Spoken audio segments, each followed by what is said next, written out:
السلام علیکم دوستو، آج پھر ایک روشن اور خوبصورت صبح کے ساتھ سید مظہر اسلام آباد سے آپ سے مخاطب ہے۔ دوستو، آج ایک نازک موضوع پر بات کرنے جا رہا ہوں جس کا عنوان ہے کیا شادیاں ہمیشہ بورنگ ہوتی ہیں؟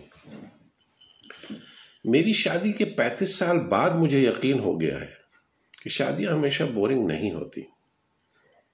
میرا ماننا ہے کیونکہ آپ ایک ہی شخص کے ساتھ زندگی نہیں گزار رہے ہوتے ہیں، ان میں خاص تبدیلیاں آ رہی ہوتی ہیں جو کہ اچھی یا بری ہو سکتی ہیں۔ وہ اچھے یا برے بن سکتے ہیں جو کہ بالکل ایک الگ چیز ہے، لیکن سست یا بورنگ کہنا میرے خیال میں مناسب نہیں۔ یہ ایک غیر معمولی رجحان ہے اور ہر کوئی اس سے نہیں گزرتا۔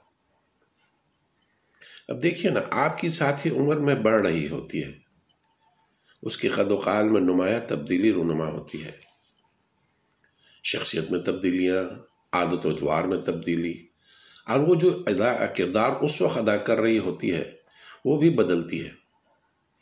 اس کی ذہانت اور عقل میں اضافہ ہوتا ہے، یعنی وہ پہلے سے زیادہ میچور ہوتی چلی جاتی ہے۔ اسی طرح آپ بھی عمر میں بڑھ رہے ہوتے ہیں، آپ کے قد و قال میں نمایاں تبدیلی رونما ہو رہی ہوتی ہے، آپ کی شخصیت، نقطہ نظر اور عادت و اطوار میں بھی تبدیلی آ جاتی ہے، آپ کا کردار اور ذمہ داری بھی بدل جاتی ہے، آپ کی ذہانت، فہم و فراست اور قابلیت میں بھی اضافہ ہوتا ہے۔